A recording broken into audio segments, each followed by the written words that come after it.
ಅದನ್ನು ವೇದ ತುಂಬಿಸ್ಬೇಕಾಯ್ತು, ಕೊಟ್ಟಿದ್ದಾಯ್ತು. ಮುಖ್ಯ ಉದ್ದೇಶ ಏನಂದರೆ ಕ್ಷಣವೇ ಅಗಲದ ಮೂರ್ತಿ, ಪರಮಾಣು ಮೂರ್ತಿ. ವಿಜಯದಾಸರು ಹೇಳಿದಂತಹ ವಿಚಾರಗಳನ್ನ ಜಗನ್ನಾಥದಾಸರು ಹೇಳಿದರು. ಜೀವ ಪರಮಾಣು ಅಥವಾ ಜೀವ ಪರಿಮಾಣ ಎರಡು ವ್ಯಾಖ್ಯಾನಗಳಿವೆ. ಏನು ಪರಿಮಾಣ, ಏನು ಜೀವ ಇದೆ ಅದು ಪರಮಾಣ ರೂಪದಲ್ಲಿದೆ.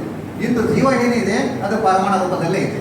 ನಾವು ಯಾವ ರೀತಿ ನೀವು ಡಿಸ್ಕಸ್ ಮಾಡಿದ್ರು ಕೂಡ ಸಾಹಿತ್ಯ ದೃಷ್ಟಿಯಿಂದ, ಟೆಕ್ನಾಲಜಿ ದೃಷ್ಟಿಯಿಂದ, ನೀವು ಟೆಕ್ನಿಕಲ್ ದೃಷ್ಟಿ ಮಾಡಿದ್ರೆ ಆ ಪರಮಾಣಿನ ಸ್ಥಾನ ಎಷ್ಟು ಅತಿ ಅತಿ ಅತಿ ಅತಿ ಅತಿ ಸೂಕ್ಷ್ಮ. ಆ ಅತಿ ಸೂಕ್ಷ್ಮದಲ್ಲಿ ಮತ್ತೆ ಪರಮಾಣ ರೂಪದಿಂದ ಇದ್ದಾನು. ಆ ಸೂಕ್ಷ್ಮದಲ್ಲಿ ಪರಮಾಣ ರೂಪದಲ್ಲಿ ಇದ್ದಿದ್ದರಿಂದ ಅವನು ಏನು ಮಾಡಿದ್ದಾನೆ ಅಂದರೆ ಅರ್ಜುನನಲ್ಲಿ ಕೂಡ ಅವನು ಅರ್ಜುನ ಹೃದಯದಲ್ಲಿ ಪರಮಾಣ ರೂಪದಿಂದ ಇದ್ದು ಅರ್ಜುನನ ತನುವನ್ನು ಉಳಿದಿಲ್ಲ. ತನು ಅಂತಕ್ಕಂಥದ್ದು ಏನಂದರೆ ಸುಮ್ಮನೆ ಒಂದು ರೀತಿ ನಾವು ಮೆರವಣಿಗೆಯಲ್ಲೇ ಕೊಟ್ಟಾಗ ಒಂದೇನೋ ಒಂದು ದೊಡ್ಡದು ಆಕೃತಿ ನಡೀತಿರ್ತಾರೆ, ಹೌದಲ್ರಿ? ಅದರೊಳಗೆ ಮನುಷ್ಯ ಇರ್ತಾನೆ. ಎಲ್ಲರೂ ಅದನ್ನು ನಾವು ನೋಡ್ತಿರ್ತೇವೆ, ಬೇರೆ ನೋಡೋದು ಯಾಕೆ? ಇದು ಅದ್ಭುತ. ಹಾಗೇನೆ ನಮ್ಮ ದೇಹ ಇದು ನೋಡಲಿಕ್ಕೆ ಅದ್ಭುತ. ಏನಂದ್ರೆ ಪರಮಾತ್ಮ ದೇಹಾಕಾರದಿಂದ ಇದ್ದಾನಂತ ಹೇಳಿ ಕೈ ಕಾಲ ನಡೀತಾ ಇರ್ತಾವೆ. ಆದರೆ ವಿಶೇಷವಾಗಿ ಇದೇನು ಸುಮ್ಮನೆ ಇದು ಪಂಚಭೌತಿಕ ದೇಹವನ್ನು ಕರ್ಮವನ್ನು ಮಾಡೋದಕ್ಕೆ ಕೊಟ್ಟಾನೆ. ಪ್ರದಕ್ಷಿಣೆ ಹಾಕಬೇಕು, ನಮಸ್ಕಾರ ಮಾಡಬೇಕು ಅಲ್ವಾ? ಹಾಯ್ ಅನ್ಬೋದು. ಹಾಯ್ ಅಂದ್ರೆ ಏನು? ಹರೇ ಶ್ರೀನಿವಾಸ ಅನ್ನೋದು, ಹೌದಲ್ರಿ? ಹರೇ ಶ್ರೀನಿವಾಸ ಅನ್ಬೋದು ನಾಲಿಗೆಯಿಂದ. ಈ ಒಂದು ನಮ್ಮ ಕರಣಗಳನ್ನು ಸ್ವಲ್ಪ ಹೆಚ್ಚು ಎನರ್ಜೈಸ್ ಮಾಡಿ ಕೊಟ್ಟಿದ್ದಾನೆ. ಅದಕ್ಕೆ ಏನು ಮಾಡಿದ ಪರಮಾತ್ಮ? ಸೃಷ್ಟಿಯನ್ನು ಮಾಡಿದ. ಜಗತ್ ಸೃಷ್ಟಿಯನ್ನು ನನ್ನ ಸುಳಾದಿಗಳು ಬೇಕಾಗುತ್ತದೆ. ಅದರ ಬಗ್ಗೆ ಹೆಚ್ಚು ಮಾತಾಡಿದರೆ ನನ್ನ ತಲೆಗೆ ಹಾಕ್ತಾರೆ ಬೇಡ ಅಂತ ಹೇಳಿ. ಅಂತಹ ಪರಿಪೂರ್ಣ ಮೂರ್ತಿ ಇರುವುದರಿಂದ ದೊಡ್ಡದಾದ ಸೃಷ್ಟಿಯನ್ನು ಮಾಡಿ ನಾವು ಮೆರವಣಿಗೆಗೆ ಹೋದಾಗ ದೊಡ್ಡದ ಆಕಾರ ನಮ್ಗೆ ಹಾಕ್ತಾರೆ. ಮುಂದಷ್ಟು ಮುಂದೆ ಬಿಟ್ಟಿರ್ತಾರೆ, ನಮ್ಮ ಕಣ್ಣು ಕಾಣಬೇಕಲ್ಲ, ನಡಿಬೇಕಾರೆ, ಹೌದಲ್ರಿ? ಗಣೇಶ ಇರ್ಬೋದು, ಕಾಳಿ ಇರ್ಬೋದು, ಆನೆ ಇರ್ಬೋದು, ಯಾವುದೇ ಒಂದು ಆಕಾರದಲ್ಲಿ ಹೋದರೂ ಕೂಡ ಒಳಗಡೆ ಒಂದು ಜೀವ ಇದ್ದಾನೆ. ಹಾಗೆ ಆ ರೀತಿ ಜೀವ ಪ್ರತಿಯೊಂದು ಜೀವಿಯಲ್ಲಿ ಇರತಕ್ಕಂಥ ಜೀವದಲ್ಲ, ಆ ಜೀವಿಯಲ್ಲಿ ಮತ್ತೆ ಅವನು ಏನಾಗಿದ್ದಾನೆ? ಅಣುವಾಗಿದ್ದಾನೆ. ಆದ್ದರಿಂದ ಏನು? ಆ ಜೀವಿಗೆ ಅಂತ ದೊಡ್ಡದಾದ ಜೀವಿಗೆ ಒಳಗಡೆ ಇದ್ದರೂ ಅಣು, ಆದರೆ ಮಹಘನವಾದ ಮೂರ್ತಿ, ಬಹಳ ಘನಾಕಾರ ಒಂದು. ಯಾಕೆ? ವಿಶ್ವವನ್ನೇ ವ್ಯಾಪಿಸಿದ್ದಾನೆ. ವಿಶ್ವನೇ ಬಹಳ ದೊಡ್ಡದು. ವಿಶ್ವವನ್ನು ವ್ಯಾಪಿಸಿದ್ರು ಕೂಡ ವಿಶ್ವವನ್ನು ತನ್ನ ಹೊಟ್ಟೆಯಲ್ಲಿ ಇನ್ನೂ ಎಷ್ಟು ದೊಡ್ಡದು? ವಿರಾಟ್ ರೂಪ, ವಿಶ್ವರೂಪ ಅಲ್ವಾ? ಅಷ್ಟೇ ಅಲ್ಲ, ಮಲಗಿದಾಗ ಆಲದೆಲೆಯ ಮೇಲೆ ಮಲ್ಕೊಂಡಿರ್ತಾನೆ.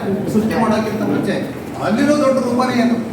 ಈ ಅಷ್ಟೇ ಯಾಕೆ, ಇನ್ನು ಮುಂದೆ ಶ್ವೇತ ದೀಪದಲ್ಲಿ ಮಲಗಿದ್ದಾನೆ. ಶ್ವೇತ ದೀಪದಲ್ಲಿ ಮಲಗಿದಾಗ ಅವನ ಮಂಚ ಎಷ್ಟು, ಅವನ ತಲೆ ಎಷ್ಟು, ಕಿರೀಟದ ಗಾತ್ರ ಎಷ್ಟು? ಕಿರೀಟದ ಗಾತ್ರನೇ ಮೂರ್ತಿ ನಮ್ಮ ಕರ್ನಾಟಕದಷ್ಟು ಆಗ್ತದೆ.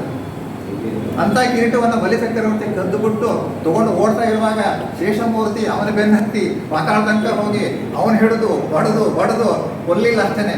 ಯಾಕೆ? ಇನ್ನು ಮುಂದೆ ಅವನು ಇಂದ್ರ ಆಗಬೇಕು. ಇವನಿಗೆ ಗೊತ್ತು ಶೇಷನಿಗೆ ಮುಂದೆ ಇಂದ್ರ ಆಗಬೇಕು. ಆದ್ದರಿಂದ ಬಡದು ಅಡ್ಮಿಟ್ ಮಾಡಿ, ಎಲ್ಲಿ ಪಾತಾಳ ಲೋಕದಲ್ಲಿ ಅಡ್ಮಿಟ್ ಮಾಡಿ ಅಲ್ಲಿ ತನಕ ನೀವು ಎಷ್ಟು ತಗೋತೀರಪ್ಪ, ಯಾಕೆಂದರೆ ಮುಂದಿನ ನೀವು ಬರಬೇಕಂತ ಹೇಳಿ ವಾಪಸ್ ಕಿರೀಟವನ್ನು ತಗೋಬೇಕು. ಕೃಷ್ಣ ಕಟ್ಬಿಟ್ಟ. ಓ ಕೃಷ್ಣ ನಿಂದೆ ಇದು ಅಂತ ಇಟ್ಟುಬಿಟ್ಟ. ಕೃಷ್ಣ ಇರೋದು 8 ಫೂಟು, ಅಲ್ಲಿದ್ದದ್ದು ಎಷ್ಟು ಫೂಟು? ಪೂರ್ಣ ಲಕ್ಷಗಟ್ಟಲೆ ಯೋಜನೆ ಇರತಕ್ಕಂಥ ಪರಮಾತ್ಮನ ಆ ಕಿರೀಟ, ಕರ್ನಾಟಕದಷ್ಟು ದೊಡ್ಡ ಕಿರೀಟ, ಅದು ಮೈಸೂರು ಪೇಟ ಲಕ್ಷ್ಮೀಕಾಂತರ ತಲೆ ಮೇಲೆ ಕೂತ್ಬಿಡ್ತು. ವಿಚಿತ್ರ, ಎಷ್ಟು ದೊಡ್ಡದದು, ಎಷ್ಟು ದೊಡ್ಡದ್ರಿ ಅದು, ಎಷ್ಟು ಗಾವದ ನೋಡಿ ತೆಗೆದು ನೋಡ್ರಿ ಹೇಳ್ರಿ ಅಂತದ್ದು. ಕೇವಲ 8 ಫೂಟ್ ಎತ್ತರ ಇರ್ತಕ್ಕಂಥ ವ್ಯಕ್ತಿಯ ಮೇಲೆ ಮೈಸೂರು ಪೇಟ ಕೂಡ್ಬೇಕಂದ್ರೆ ಅಣುಮೂರ್ತಿ, ಘನಮೂರ್ತಿ, ಪರಮಾಣುಮೂರ್ತಿ, ಇವೆಲ್ಲ ವಿಚಾರಗಳನ್ನೇ ನಾವು ದಾಸ ಸಾಹಿತ್ಯದ ವಿಚಾರಗಳನ್ನ ಮಾತಾಡಿಕೊಂತ ಹೋದಂಗೆ ನಾನು ಹೇಳ್ತೇನೆ. ನೀವೆಲ್ಲ ಸಂಶೋಧಕರು ಸಾಧ್ಯವಾದಷ್ಟು ಮಟ್ಟಿಗೆ ಶಟಪ್ ಓಪನ್ ದ ಮೌತ್, ಈ ಪುಸ್ತಕಗಳನ್ನು ಇಟ್ಟುಬಿಟ್ಟು ನಿಮಗೆ ಏನು ವಿಜಯದಾಸರು ಕರುಣಿಸಿ ಕೊಟ್ಟಿದ್ದಾರೆ ಅಷ್ಟು ಬಾಯಿಂದ ಮಾತಾಡಿರ್ತಕ್ಕಂಥ ವಿಚಾರ. ನೆಕ್ಸ್ಟಲ್ಲಿ ನಮ್ಮ ಲಕ್ಷ್ಮೀಕಾಂತ್ ಅವರು ಒಂದು ರೀತಿ ನಿಷ್ಠುರವಾದಿಗಳಂದರೆ ಸತ್ಯವಾದಿಗಳು. ಪ್ರೊಫೆಸರ್ಸ್ ಇರೋದು ಹಾಗೆ, ನಾವು ಸ್ವಲ್ಪ ಇಂಜಿನಿಯರ್ಸ್ ಇರೋದರಿಂದ ಸ್ವಲ್ಪ ಗಿಪ್ಪ ಬಡಿಸಿರ್ತೀವಿ ನಾವು. ಲೆಕ್ಚರ್ಸ್ ಹಂಗೆಲ್ಲ, ಸ್ಟೂಡೆಂಟಿಗೆ ತಪ್ಪಿದ್ರೆ ತಪ್ಪು, ಒಪ್ಪಿದ್ರೆ ಒಪ್ಪಂತಕ್ಕಂಥ. ನಮ್ಮ ಸಮಾಚಾರ ಕೂಡ ಒಂದು ಟೆಕ್ನಿಕಲ್ ಆಗಿದ್ದು ಟೆಕ್ಸ್ಟೈಲ್ ಇಂಜಿನಿಯರಾಗಿ ಕೆಲಸವನ್ನು ಮಾಡಿ ದಾಸ ಸಾಹಿತ್ಯಕ್ಕೆ ಅಧ್ಯಯನವನ್ನು ಮಾಡಿ ವ್ಯಾಸ ಸಾಹಿತ್ಯದ ಅಧ್ಯಯನವನ್ನು ಮಾಡಿ ಕೊನೆಗೆ ದಾಸ ಸಾಹಿತ್ಯವನ್ನು ಮದುವೆಯಾದವರು ನಮ್ಮ ಎಲ್ಲ ಗುರುಗಳಾದಂಥ ಎಂ ಮುದ್ದರಾಯರು ಡೆಲ್ಲಿಯಿಂದ ವಾರ್ತೆ ಹೇಳೋರು, ನಾವು ಇಲ್ಲಿ ಕರ್ನಾಟಕದಲ್ಲಿ ಕೇಳೋರು. ಅವ್ರು ಏನು ಮಾಡಿದ್ರು ಅಂದರೆ ವಿಜಯದಾಸರು ಬಹಳ ಸ್ಫೂರ್ತಿ ಕೊಟ್ಟಂತು ದಾಸ ಸಾಹಿತ್ಯಕ್ಕೆ ಬಹಳ ಸ್ಫೂರ್ತಿ.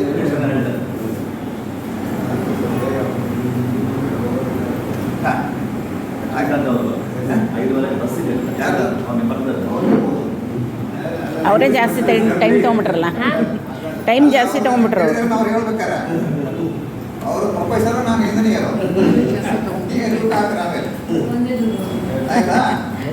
ಸಾಮಾನ್ಯ ಪರಿಚಯದ ಬಗ್ಗೆ ಕೊಟ್ಟು ಸಾಮಾನ್ಯ ಪರಿಚಯ ಮಾಡ್ಬೇಕಲ್ಲ. 7 ನಿಮಿಷದಲ್ಲಿ ಏನು ನೀವು ವಿಶೇಷ ಪರಿಚಯ ಮಾಡ್ತೀರಿ? ಕೃಷ್ಣನ ದರ್ಶನ ನಂತರವೇ ವೈಷ್ಣವ ಜನ್ಮ ಸಾರ್ಥಕ ಅಂತ ಒಂದು ಶಬ್ದ ಇದೆ. ಹೀಗಾಗಿ ನಾನು ಅನ್ಕೊಂಡೆ, ಓ ಸಾರ್ಥಕ ಆಯ್ತು, ನನ್ನ ಜನ್ಮ ಸಾರ್ಥಕ ಆಯ್ತು. ಮಧುರಾಯರೇ ಇದನ್ನ ಹೆಸರು ಮಧುರಾಯರು.